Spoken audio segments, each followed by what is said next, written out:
Samantala, kaugnay ng anti-reproductive health law, makakapanayam natin si Lingayen Dagupan Archbishop Emeritus Oscar Cruz. Good morning po, Archbishop. Good morning po sa inyo. Archbishop, isang taon na po mula nang nag-issue ng Temporary Restraining Order, TRO, ang Korte Suprema laban sa RH law. Bakit sa tingin niyo po ay hindi pa ito tuluyang naipapatupad po, sir? Mangyari po talaga naman na iipit ang Supreme Court between the Executive Department at saka church people, no? Naunawaan po sila, nahihirapan sila talaga. Nasa itas nila yung boss, so to speak. Pero kasama naman nila yung mga taong simbahan. Kaya po nahihirapan sila. Archbishop, pero mismong ang Administrasyong Aquino na rin po ang nagsabi na itong RH law, makakatulong ito para mabawasan yung mga kaso ng infant and maternal mortality cases sa ating bansa. Lalo po ang maternal death, mataas po sa Pilipinas. Ang problema po, very, very positive na lamang ang tingin nila sa RH law. Puro na lamang yung mga galing at mahuhusay na epekto. Hindi po nila kahit isipin man lang the other side of the coin, so to speak, no? Halimbawa, the possibility of the killing of the unborn because of abortifacient contraceptives. There's also the promotion of promiscuity among young people. After all, there are contraceptives.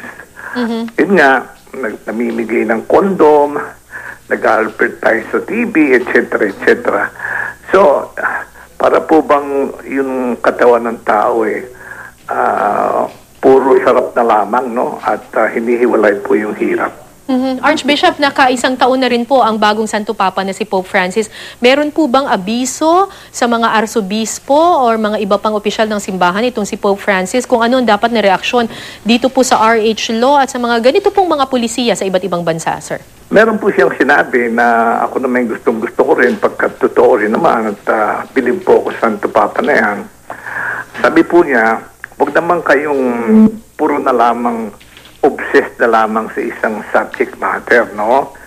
Pagkat napakarami ng problema sa mundo, maraming mahihirap, maraming hindi nakakapag-aral, maraming mga taong binabiolate yung kanilang human rights. So, huwag naman kayo mag-focus lamang sa contraceptives, huwag kayo mag-focus lamang sa same-sex marriage, etc., etc. At tama po siya.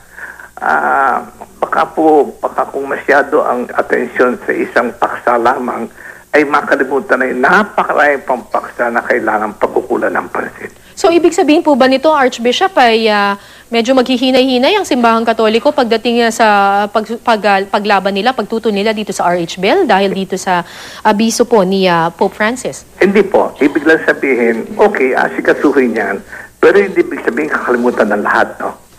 Ibig sabihin para bang lahat na lamang ng oras, ng panahon, ay dyan na lang ilalagay. Hindi po, bibigyan ng oras yan, bibigyan ng panahon yan, etc., etc. Pero marami mga pong bagay sa Pilipinas at sa mundo rin na kailangan din naman ng pansin ng simbahan. Maraming salamat po sa inyong oras, Lingayen Dagupan Archbishop Emeritus Oscar Cruz. Salamat po.